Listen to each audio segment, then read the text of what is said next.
बिस्मिल्लाहिर्रहमानिर्रहीम। अस्सलाम वालेकुम नाज़रीन, आप देख रहे हैं उस्मान कसाना यूट्यूब चैनल।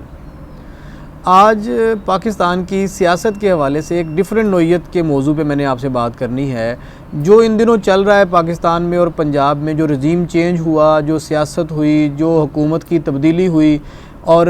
कुछ लोगों ने सोशल मीडिया पे इसको ट्रेंड भी बनाया और ये भी बहुत लाउडली कहा गया कि हम नए पाकिस्तान से वापस पुराने पाकिस्तान में आ गए हैं। अगर सियासत की बात करें तो पुराने पाकिस्तान में क्या होता था और नए पाकिस्तान में क्या होता था, इसका फ़र्क बड़ा आसानी से देखा जा सकता है। लेकिन अब ये जो ट्रांजिशन है नए पाकिस्तान से वापस पुराने पाकिस्तान में जाने का, इस जो सारे प्रोसेस में बहुत सारी चीज़ें नई हुई हैं पाकिस्तान की सियासत के हवाले से और हुकूमत के हवाले से। मिसाल के तौर पे जो वज़ीर-ए-आज़म पाकिस्तान के ख़िलाफ़ तहरीक अदम एतमाद आई और उसके नतीजे में शहबाज शरीफ वज़ीर-ए-आज़म बने, उनके वज़ीर-ए-आज़म बनने का प्रोसेस, तहरीक अदम एतमाद के कामयाब होने का प्रोसेस और फिर वज़ीर-ए-आज़म के हल्फ़ लेने का प्रोसेस और फिर उसके बाद काबीना के हल्फ़ लेने का प्रोसेस, इन सारे मामलात में हमने बहुत कुछ नया देखा। आइनी तौर पर भी, कानूनी तौर पर भी और अखलाकी तौर पर भी। पाकिस्तान का सबसे मोहतरम और सबसे बड़ा ओहदा जो है सदर ममलकत का, उनकी जानिब से जो एटीट्यूड दिखाया गया, जो रवैया सामने आया और बीमारी को जिस तरह से इस्तेमाल करके नई हुकूमत से हल्फ़ ना लेने को, अपनी ज़िद को या अपनी पार्टी पॉलिसी को उन्होंने अपनाया, वो सारी कौम ने देखा, पूरी दुनिया ने देखा। और फिर वही सदर पाकिस्तान डॉक्टर आरिफ अलवी बाद में उसी हुकूमत के नए वज़रा से हल्फ़ लेने के लिए राज़ी हो गए, रज़ामंद हो गए। यहाँ पर एक और चीज़ मैं अपने व्यूवर्स के लिए ख़ास तौर पे, जो हमारी पॉलिटिकल मैच्योरिटी है और जो पाकिस्तान के अवाम के अंदर पाई जाने वाली सियासी अखलाकियात हैं, ये दो ऐसे मौज़ूआत हैं जिनको ना हम सुनने के कायल हैं, ना इन पे गौर व खोज करने के कायल हैं, ना पाकिस्तानी कौम इस तरफ तवज्जो करना चाहती है। अब पंजाब की सूरत हाल का अगर जायज़ा लें तो यहाँ पर भी नए वज़ीर आला के इंतखाब का जो अमल था, वो किसी तौर पर भी पूरी दुनिया में जमहूरी ममालिक में कहीं कोट नहीं किया जा सकता, बताया नहीं जा सकता कि इस तरह से वज़ीर आला पंजाब का इंतखाब हुआ है। बहरहाल उसके बाद जो आइनी बहरान आया और आज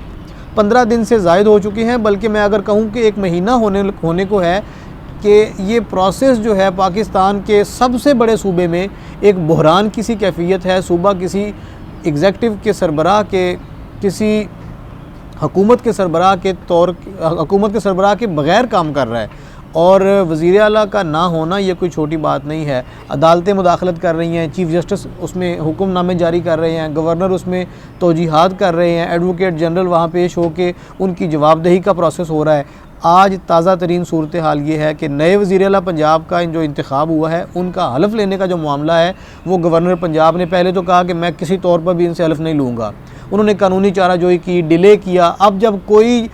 चारा बाकी ना रहा, अब हाई कोर्ट के अहकामात पर बिल आखिर जब जो हलफ का अमल है उसे मुकम्मल होना था, तो गवर्नर पंजाब की तबीयत नासाज हो गई, वो हॉस्पिटलाइज हो गए और अब ये कहा जा रहा है कि चेयरमैन सेनेट इस्लामाबाद से आ रहे हैं और हमज़ा शहबाज से वज़ीर आला पंजाब का हलफ वो लेंगे। आज की वीडियो में एक पॉइंट जो मैं अपने नाज़रीन की तवज्जो के लिए हाईलाइट करना चाहता हूँ कि हम लोग किधर जा रहे हैं, किस तरफ जा रहे हैं, हमारा अखलाकियात का और सियासी अखलाकियात का क्या लेवल है।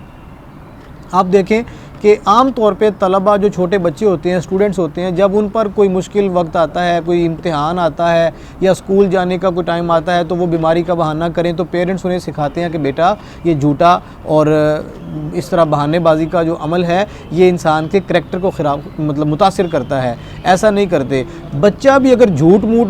जो बीमारी का बहाना करे, हम उसे समझाते हैं और उसे कायल करते हैं कि ये काम गलत है। अब हमारे मुल्क में जो आइनी सरबराह हैं सूबे और मुल्क के, उन दोनों की जानिब से बारी बारी ये जो अमल सामने आया और बाकायदा हस्पताल उसमें मुदाखलत हस्पतालों ने की, उनके टेस्ट किए गए, बीमारियाँ उनकी चेकअप हुए, ये सारा प्रोसेस बिल्कुल आइनी तौर पे दुरुस्त होगा। लेकिन क्या नाजरीन हम ये अंदाज़ा कर सकते हैं या एनालिसिस कर सकते हैं कि अखलाकी तौर पे हम कहाँ खड़े हैं? अगर एक इदारे का कोई सरबराह, अगर किसी इलाके का कोई सरबराह और फिर अगर किसी सूबे का सरबराह और किसी मुल्क का सरबराह अखलाकी तौर पे ये लेवल रखता हो कि वो कहे कि मैंने ये काम नहीं करना, मैं झूठ मूठ का बीमार हो जाता हूँ, मैं बीमारी का बहाना कर लेता हूँ, तो आप बताइए कि वहाँ अवाम का और आम आदमी का क्या हाल होगा। झूठ जिसे हम तमाम बुराइयों की जड़ कहते हैं और जो अखलाकी बीमारियों में सबसे बड़ी बीमारी है गलत बयानी या मुनाफ़कत, आप अंदाज़ा करें कि इन सारे मामलात में हमारे मुल्क में जो कुछ हुआ, आइनी सरबराहों की तरफ से जो रवैया सामने आया, और आज ख़ास तौर पे बहुत ज़्यादा तकलीफ़देह अमल था वो गवर्नर जो कहते रहे कि मैं किसी से डरता नहीं हूँ, मैं किसी से दबता नहीं हूँ, मैं किसी के मतहत नहीं हूँ, मैं आइन के मुताबिक काम करूँगा। आज न जाने क्यों, अल्लाह ताला उनकी खैरियत रखे,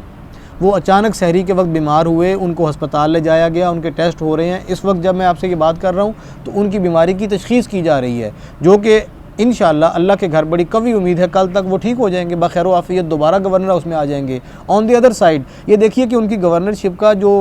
टेन्योर है, दौरानिया है, वो रह कितना गया है। आइनी तौर पर वज़ीर आज़म पाकिस्तान सदर मुमलिकत को एडवाइस भेज चुके हैं